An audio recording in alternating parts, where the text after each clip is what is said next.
The darkness has never been deeper, and yet a flicker of hope still burns. As armies march and kings rise to reclaim their thrones, two small hobbits carry a burden that could end the world, or save it. This is the moment when legends are tested, when loyalty defies despair, and when even the smallest hands can tip the balance of destiny. In The Return of the King, courage is not just found on battlefields, it is carried quietly through fear, pain, and faith that light will return.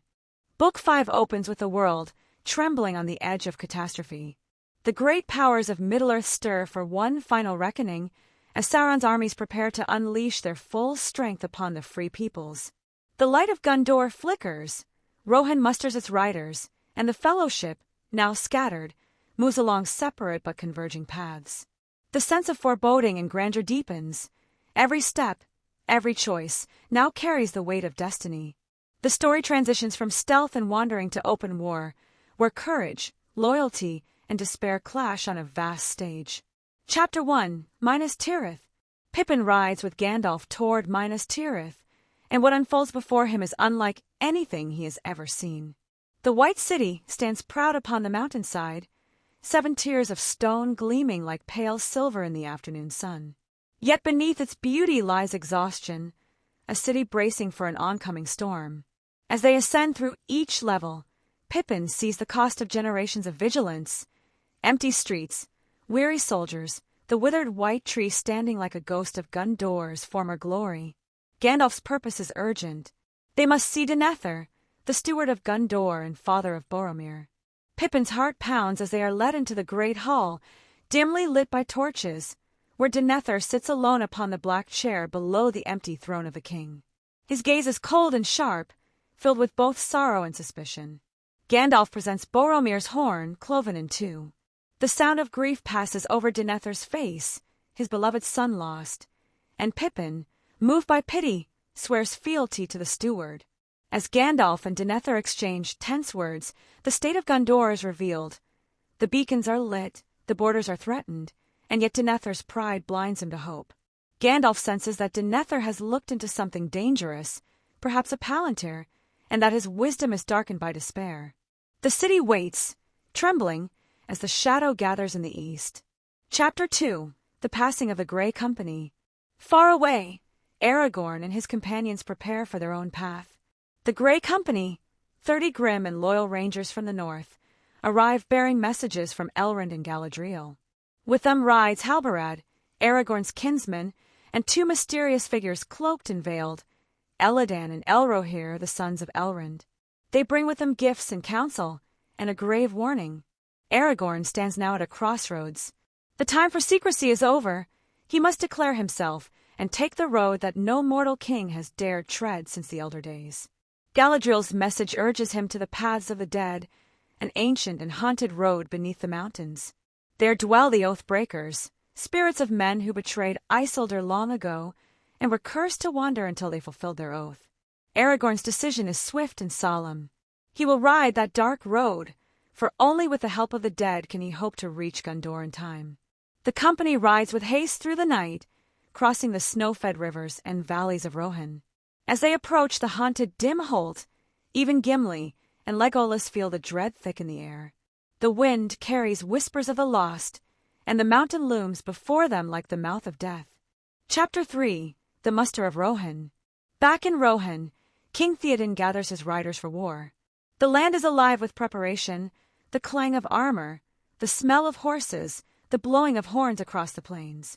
Eomer rides at his uncle's side, his face stern but resolute. Theoden's heart, once heavy with grief and age, burns again with purpose. He will answer Gondor's call. Messengers from Gondor arrive, bearing news that Minas Tirith is besieged. Without hesitation, Theoden commands that the riders assemble at Dunharrow.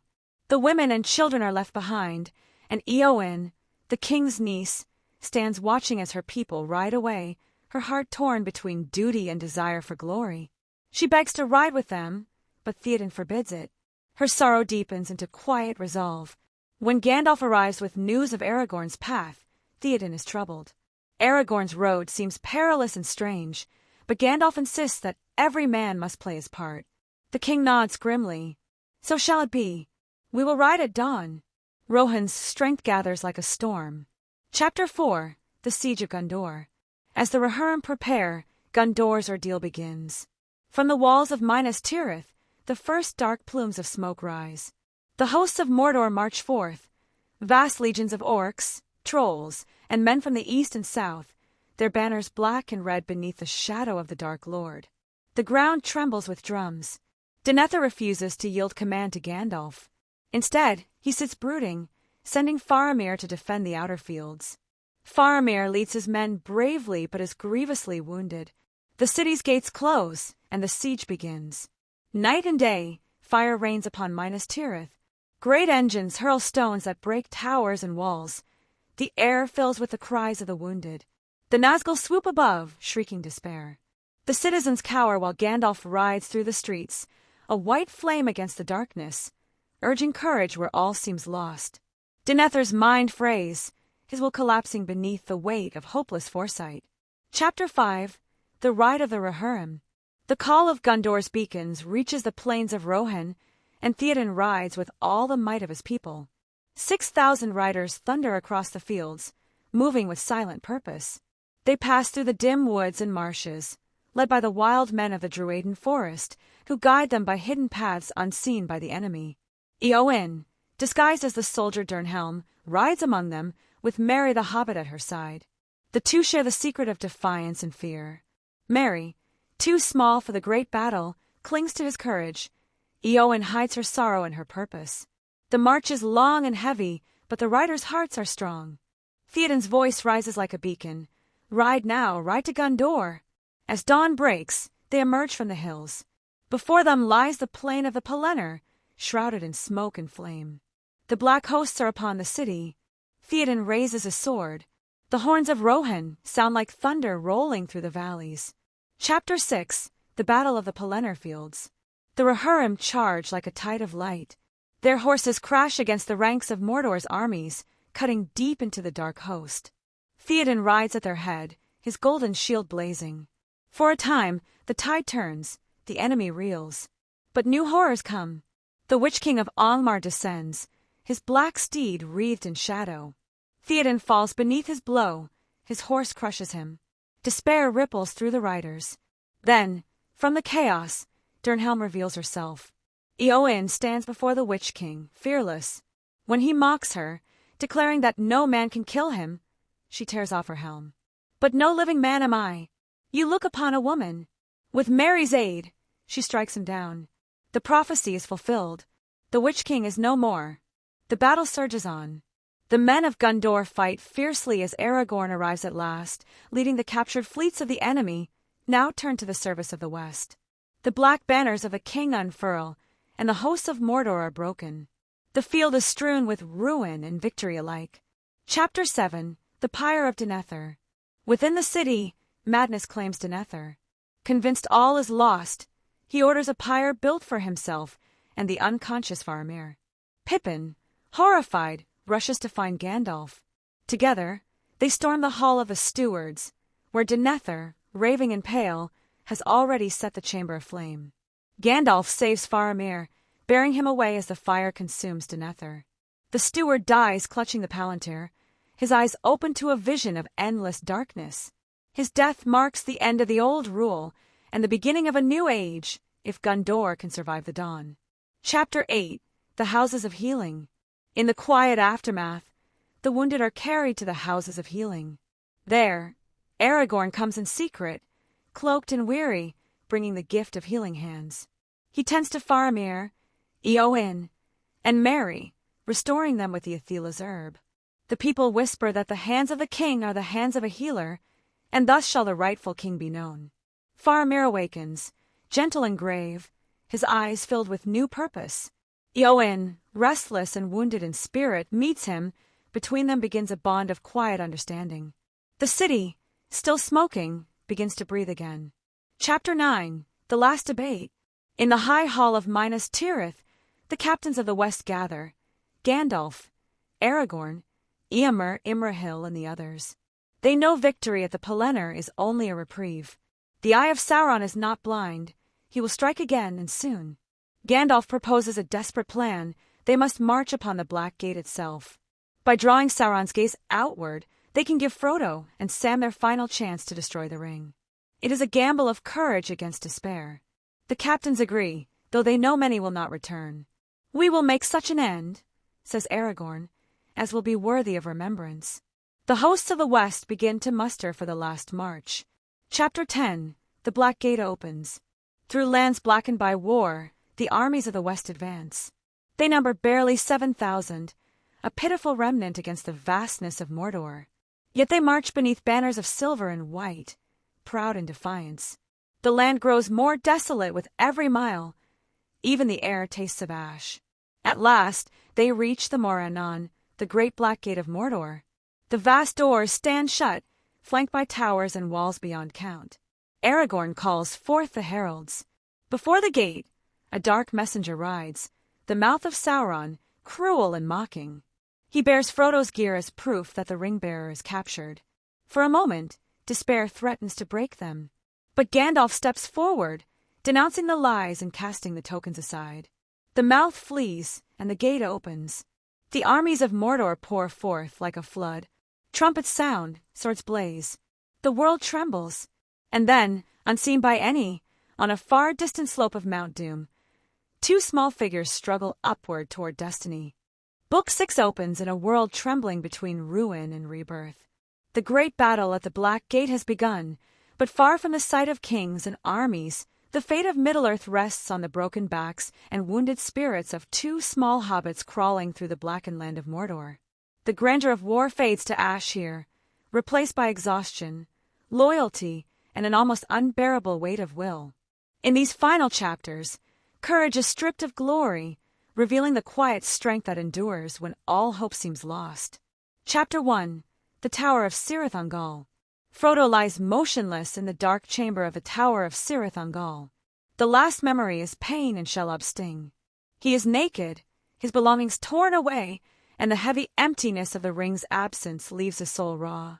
Sam stands outside the tower, clutching Sting and the phial of Galadriel, believing Frodo dead, until a faint sound within convinces him otherwise. The tower itself is chaos. Orcs fight among themselves over Frodo's gear, greed and suspicion consuming them. Sam, small and desperate, slips through the shadows. His fear transforms into fury. He slays orcs, ascends dark stairways, and for a brief, haunting moment, bears the ring himself. The weight nearly breaks him, whispering of power and dominion, but his love for Frodo anchors him.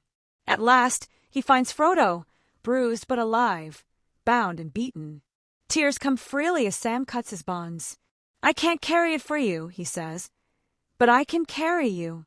They flee as the tower collapses in violence below. The air outside is foul and the sky burns red, but they are free, alone, clad in rags, walking toward the dark mountain. Chapter 2. The Land of Shadow. Their road through Mordor is a march through desolation. The land is a graveyard of stone and ash. Smoke from Mount Doom drifts like the breath of some ancient beast. Frodo's strength fades with every step. The ring gnaws at his mind, turning the world into a blur of fire and whispers. Sam becomes the heartbeat of the journey. He rations food, guards water, and speaks softly of a shire, of sunlight on green hills, of rosy cotton smile. These fragments of memory are their last lanterns in the dark. They move by night, hiding by day under rocks and crevices, while the roads teem with orc patrols. Once, they are forced into an orc march, stumbling along in stolen armor until chaos in the ranks lets them escape. Every breath burns, every mile is agony, yet they go on. Hope no longer drives them, only duty, only the memory of a promise. Sam watches Frodo shrink before his eyes. His friend becomes a shadow, eyes dim, voice faint. Still Sam refuses despair. He looks at the dark mountain and says, "If this is the end, then I mean to see it through." Chapter 3. Mount Doom. The slopes of Mount Doom rise before them, endless black rock and flowing rivers of molten fire. The stench of sulfur and death fills the air. Frodo can barely crawl now. His body is hollow, his mind consumed by the ring's whisper. Sam lifts him onto his back and carries him up the mountain. Step by step, through ash and fire, they climb. At the edge of the cracks of doom, the world narrows to a heartbeat. Frodo stands trembling at the chasm. The heat lashes his face. Sam waits for him to cast the ring into the fire, but Frodo's voice changes. "I have come," he says, "but I do not choose now to do what I came to do. The ring is mine." The words hang heavy. He slips the ring onto his finger and vanishes. In that instant, Gollum strikes. The wretch, mad with obsession, has followed them unseen. A struggle breaks out, unseen and desperate. Sam can hear snarls and cries but cannot reach them. Suddenly, a scream echoes. Gollum, triumphant, bites off Frodo's finger, and in his ecstasy, loses balance. He falls into the fire, clutching his precious. The ring melts, and with it, the will of Sauron shatters. The eye collapses, and the dark towers crumble. Frodo collapses, free but broken. Sam gathers him in his arms. The mountain shakes, fire surging from its heart. They cling to each other as the world burns around them. Chapter 4. The Field of Cormoran. Darkness fades to light. Sam awakes to birdsong. The air is cool, the sky clean. He lies in a bed of soft linen, and at his bedside stands Gandalf, alive, radiant, smiling. Sam weeps with disbelief. "Is everything sad going to come untrue?" he asks. Gandalf only smiles. Frodo sleeps peacefully beside him. They are in Ithilien, in a green field called Cormoran, where the banners of the West flutter in triumph. The armies of Sauron are destroyed, the captives freed.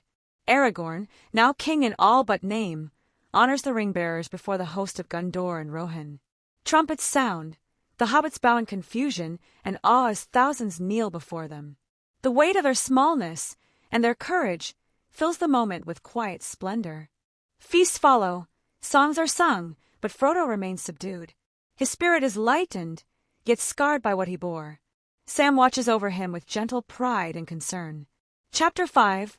The Steward and the King. In the gardens of the Houses of Healing, Faramir walks again, his wounds mended, his heart full of new peace. There he meets Eowyn, who once sought death in battle and now seeks life in healing. They speak of pain and renewal, and between them blooms a tender affection. Two spirits scarred by war finding solace in one another. Aragorn, now crowned King Elessar, rules Gondor with grace and humility. The city blossoms anew, the white tree flowers again, symbol of hope restored. The people rejoice. His coronation is both solemn and luminous. When Arwen arrives from the north, the union of elf and man fulfills ancient hope. Their wedding is quiet yet filled with unearthly beauty, the world's sorrow giving way at last to song. The age of kings begins anew, but for the hobbits, their hearts turn homeward. Chapter 6. Many Partings. The great company sets out from Minas Tirith. The land is green again. Spring has returned. They journey northward, visiting places of memory and farewell. At Edoras, they bury King Theoden beneath a mound of flowers. Songs echo through the mead hall, and Eomer, now king, pledges friendship to Gondor. Eowyn and Faramir depart for Ithilien to make their home there, a life born of healing rather than battle. At Isengard, they find the ruins of Saruman's folly. The once great wizard is now a bitter wanderer, his pride stripped bare. Gandalf offers mercy. Saruman spits upon it. The company moves on, and the shadow of that broken being fades behind them. At last, they reach Rivendell, where Bilbo, old and frail, waits. The sight of Frodo brings tears to his eyes. He touches the glass case that once held the ring, now empty, and sighs. "I am ready for a long rest," he whispers. Chapter 7. Homeward Bound. The journey home is quieter but filled with unease. The world they left behind has changed, and so have they. They pass through Bree, where rumors of strange troubles reach them. Sam senses that peace is fragile. Frodo is distant, haunted by unseen pain. When they finally reach the borders of the Shire, they find it changed beyond recognition. Smoke rises from the mills, trees are felled, and ugly sheds line the lanes. The Shire is no longer the green haven they remember. And though they have come home, the shadow has followed them. Chapter 8. The Scouring of the Shire. The hobbits discover that their beloved land has fallen under the rule of Sharky, a mysterious tyrant who enforces cruel laws through gangs of ruffians. The fields are trampled, the inns ruined, the people cowed. Without hesitation, the four hobbits rally the Shire. Merry and Pippin, seasoned by war, lead the charge. Sam's courage and Frodo's compassion hold the group together. They organize the Shire folk, ambush the ruffians, and fight a battle at Bywater. The hobbits win, reclaiming their home but at a cost. When they reach Bag End, they find Sharky waiting. It is Sir Rumen. Once a lord of great power, now a spiteful wretch, he tries to poison their victory with words. Frodo forbids his death, showing mercy once more. But Wormtongue, beaten and broken, turns on his master and kills him before fleeing to his own doom. Thus ends the last shadow of Isengard. The Shire breathes again, green and quiet. Sam plants the Malorn seed Galadriel gave him. Silver leaves soon glimmer under the sun. Peace returns, but the old world is gone. The hobbits who left are not the same who came back. Chapter 9. The Grey Havens. Years pass. Frodo cannot find rest. The wounds he bore, the sting of Shelob, the loss of the ring, ache beyond healing. Each year, on the anniversary of his trials, the shadows return. He grows thin and distant, his laughter fading like a song remembered from far away. One autumn morning, he tells Sam it is time. Together they ride west, joined by Merry and Pippin. The air grows salt with the scent of the sea. At the Grey Havens, the white ships wait. There stand Gandalf, Elrond, Galadriel, and Bilbo, ancient and weary. Frodo embraces his friends for the last time. Sam weeps, begging to follow, but Frodo only smiles. "You cannot always be torn in two," he says. "You have so much to enjoy and to be and to do." He steps aboard. The ship moves silently across the water. The last light of the setting sun glows upon the sails. Sam stands watching until the sea and the sky become one. Then he turns for home. The door of Bag End opens, and Rosie and his daughter run to meet him. He smiles softly and says, "Well, I'm back." The return of the king is not just the closing of a trilogy, it is the quiet turning of an age. The great battles end, but the deeper struggle is inward. How to live after victory, how to carry the memory of light through the long twilight that follows. The story begins with armies and crowns, but it ends with gardens and farewells, showing that true heroism is found not in conquest but in compassion, endurance, and renewal. Tolkien's conclusion restores hope without denying loss. For every victory, there is a wound. For every return, a parting. The world is healed, but never made whole again, and that honesty gives the tale its enduring power. It reminds us that even in endings, there is the promise of renewal, that from the ashes of shadow, new life can still grow, and that the smallest hands can indeed change the course of the future.